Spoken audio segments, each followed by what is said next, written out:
मायागंज के सरकारी engineering college का हॉस्टल नंबर 4 अपनी पुरानी दीवारों और सीलन भरी गंध के लिए मशहूर था। लेकिन उस हॉस्टल के अंत में स्थित कमरा नंबर 309 के बारे में कुछ ऐसी बातें थी जो नए छात्रों को डराने के लिए काफी थी। बाहर चिलचिलाती धूप थी, लेकिन गलियारे में अंधेरा और सन्नाटा था। भाई, यहाँ की हवा कुछ ठीक नहीं लग रही। देख कैसे जाले लटके हैं। समीर, ये सरकारी हॉस्टल है, कोई 5 स्टार होटल नहीं। जाले तो मिलेंगे ही। चल वार्डन से चाबी लेते हैं। वार्डन के ऑफिस में एक बूढ़ा आदमी बैठा था। बूढ़े ने एक भारी जंग लगी चाबी मेज पर रखी। चाबी के टैग पर लिखा था 309। साहब, क्या कोई और कमरा खाली नहीं है? 309 है क्यों? क्यों काका, क्या दिक्कत है उस कमरे में? रात को अगर पायल की आवाज आए या दीवारें गीली होने लगे तो बाहर मत निकलना। कमरा तीसरी मंजिल के सबसे आखिरी कोने में था। दरवाजा खोलते ही धूल का एक गुबार उड़ा।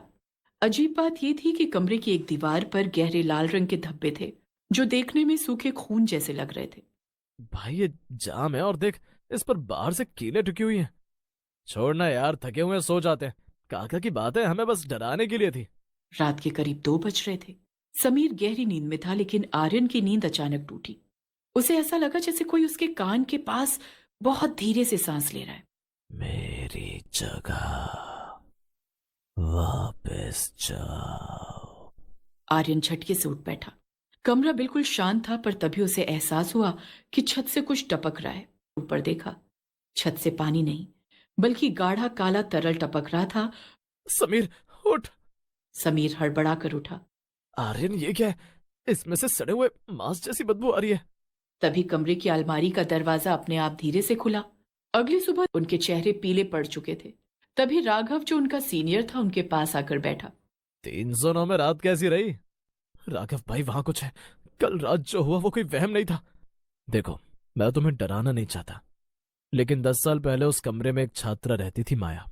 वो बहुत होनहार थी, लेकिन कुछ लड़कों ने उसे इतना प्रताड़ित किया कि उसने उसी अलमारी के अंदर खुद को बंद कर लिया और आग लगा ली। कहते हैं कि मरते वक्त उसने चिल्लाकर कहा था कि इस कमरे में जो भी सोएगा वो कभी जाग नहीं पाएगा। तो काका सही कह रहे थे। प्रशासन ने इसे दबा दिया, लेकिन उस कमरे की दीवारें आज भी माया की चीखों को सोखती हैं। वो लाल धब्बे पेंट नहीं है, वो माया का गुस्सा है। आर्यन और समीर ने तय किया कि वो आज रात कमरा खाली कर देंगे। लेकिन शाम होते होते बारिश शुरू हो गई और पूरे हॉस्टल की बिजली गुल हो गई। वो अपना सामान समेट ही रहे थे कि कमरे का दरवाजा धड़ाम से बंद हो गया।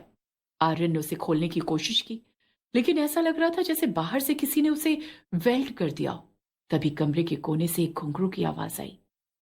आर्यन ने उसे खोलने की कोशिश की, लेकिन ऐसा लग रहा था जैसे बाहर से किसी ने उसे वेल्ड कर दिया हो। तभी कमरे के कोने से एक घुंघरू की आवाज आई। अंधेरे में उन्हें एक आकृति दिखाई दी।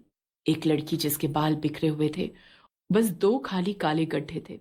तुमने मेरा दरवाजा क्यों खोला? हमें माफ कर दो माया, हम यहां से चले जाएंगे। माया की रूह अचानक जोर से चीखी, जिससे कमरे की खिड़कियों के कांच चकनाचूर हो गए। कोई नहीं जाता यहां से। अब तुम भी मेरे साथ इस अंधेरे में रहोगे।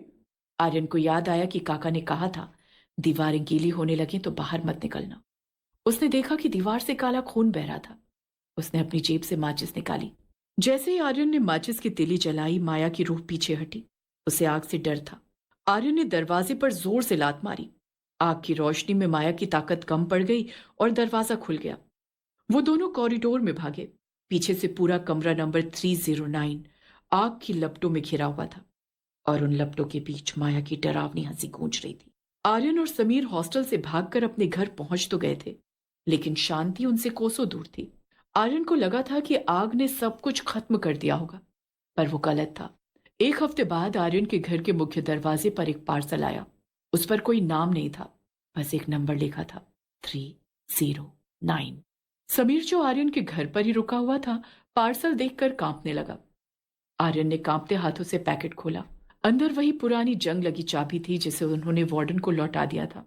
चाबी के साथ एक छोटा सा नोट था, जिस पर खून जैसी स्याही से लिखा था, आधा जला हुआ हिस्सा और भी ज्यादा दर्द देता है।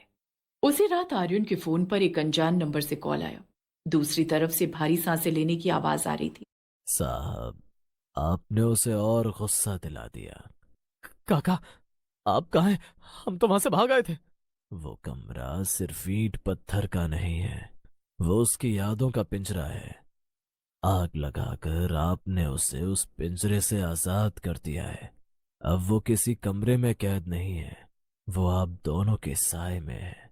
अगर आप इसे खत्म करना चाहते हैं तो वापस आना होगा। उसकी अस्थियां वो आज भी उस अलमारी के खाने में है। आर्यन और समीर को समझ आ गया कि जब तक वे उस अधूरे काम को पूरा नहीं करते, माया उनका पीछा नहीं छोड़ेगी। जब वो दोबारा मायागंज हॉस्टल पहुंचे तो नजारा बदल चुका था। कॉलेज प्रशासन ने उस पूरी मंजिल को सील कर दिया था। चारों तरफ खतरा के बोर्ड लगे थे। हवा में आज भी जलने की बू आ रही थी। जैसे ही वे तीसरी मंजिल पर चढ़े, समीर को गलियारे के अंत में कोई खड़ा दिखाई दिया। वो राघव था। राघव धीरे से मुड़ा और आंखों की जगह सिर्फ सफेद पत्थर जैसी पुतलियां थी। वो बोला नहीं, बस उसने अपनी उंगली से कमरे नंबर 309 की तरफ इशारा किया। अचानक राघव का शरीर धुएं में बदल गया और वो गायब हो गया। वो केवल एक चेतावनी थी। कमरा नंबर 309 अब राख का ढेर था, लेकिन वो काली अलमारी जो जल जानी चाहिए थी, बिल्कुल वैसी ही खड़ी थी जैसी पहले दिन थी। अचानक अलमारी का एक गुप्त दराज खुला। अंदर एक छोटी सी मटकी और एक पुरानी डायरी थी। डायरी के पन्ने पलटने पर पता चला कि माया ने आत्महत्या नहीं की थी, बल्कि उसे उस अलमारी में बंद करके जिंदा जलाया गया था और वार्डन इसमें शामिल था।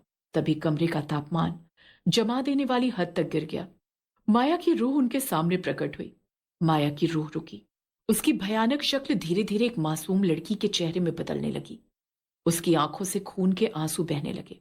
दरअसल माया एक छोटे से गांव की प्रतिभाशाली लड़की। आंखों में बड़े सपने लिए मायागंज इंजीनियरिंग कॉलेज पहुंची। उसे कमरा नंबर 309 अलॉट किया गया था। उस वक्त वो कमरा नया था। आज मेरा पहला दिन है। माँ बहुत रो रही थी, पर पापा ने कहा है कि मैं एक दिन बड़ी इंजीनियर बनूंगी। ये कमरा बहुत शांत है। मुझे यहाँ पढ़ना अच्छा लगेगा। लेकिन वो नहीं जानती थी कि हॉस्टल के उसी गलियारे में कुछ शिकारी घूम रहे थे। उस समय कॉलेज में विक्रांत नाम का एक सीनियर था, जिसका रसूख पूरे कैंपस में था। वार्डन खन्ना उसका रिश्तेदार था, इसलिए विक्रांत को कोई रोकने वाला नहीं था। एक शाम जब माया लाइब्रेरी से लौट रही थी, विक्रांत उसे रोक लिया। अगले कुछ महीनों तक उसने माया का जीना दूभर कर दिया। वार्डन खन्ना से शिकायत करने पर उसने सिर्फ इतना कहा, बेटा ये तो कॉलेज का हिस्सा है, थोड़ा एडजस्ट करो। जी सर।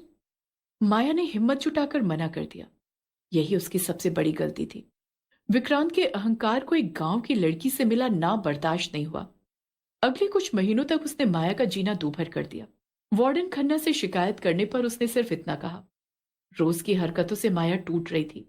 वो मुझे सोने नहीं देते, रात भर मेरे दरवाजे पर लाते मारते हैं। मुझे डर लगता है कि कहीं वो अंदर ना आ जाए। वार्डन भी उन्हीं के साथ मिला हुआ है। दिसंबर की कड़ाके की ठंड वाली रात थी। कॉलेज में फेयरवेल पार्टी चल रही थी, लेकिन माया अपने कमरे में पढ़ रही थी। अचानक बिजली गुल हो गई। तभी उसके कमरे का दरवाजा लात मारकर खोला गया। विक्रांत और उसके दोस्त शराब के नशे में धुत थे। माया चिल्लाई, लेकिन तेज संगीत के शोर में उसकी आवाज दब गई और उन्होंने अलमारी को बाहर से ताला लगा दिया। वार्डन खन्ना वहां पहुंचा। उसने कमरे को बाहर से बंद कर दिया और अलार्म तब बजाया जब माया की आवाज आनी बंद हो गई। कुछ ही देर में पुलिस आई। उसी रात जब वार्डन खन्ना अपने केबिन में बैठा केस फाइल बंद कर रहा था, उसे महसूस हुआ कि कमरे का तापमान गिर रहा है। खन्ना डर के मारे भागा, लेकिन गलियारे में उसे माया की परछाई दिखी। उस रात के बाद खन्ना पागल हो गया। यही वो इतिहास था जिसे आर्यन और समीर ने 10 साल बाद कुरेदा था। अब समझ आया, माया की रूह शांत नहीं है क्योंकि उसकी डायरी और उसकी अस्थियां जो वार्डन ने उसी अलमारी के नीचे छिपा दी थी ताकि सबूत खत्म हो जाए, उसे इस दुनिया से बांधे हुए है अभी भी। आर्यन ने तुरंत गंगाजल जो वो अपने साथ लाया था उस मटकी पर छिड़का और गायत्री मंत्र का जाप शुरू किया। माया की रूह ने आखिरी बार आर्यन की ओर देखा। इस बार उसकी आंखों में नफरत नहीं बल्कि एक शांति थी। धन्यवाद, एक मंद सी आवाज गूंजी और रोशनी के साथ रूह गायब हो गई। अगले दिन आर्यन ने वो डायरी पुलिस को सौंप दी। वार्डन और उन पूर्व छात्रों को गिरफ्तार कर लिया गया जो उस घटना में शामिल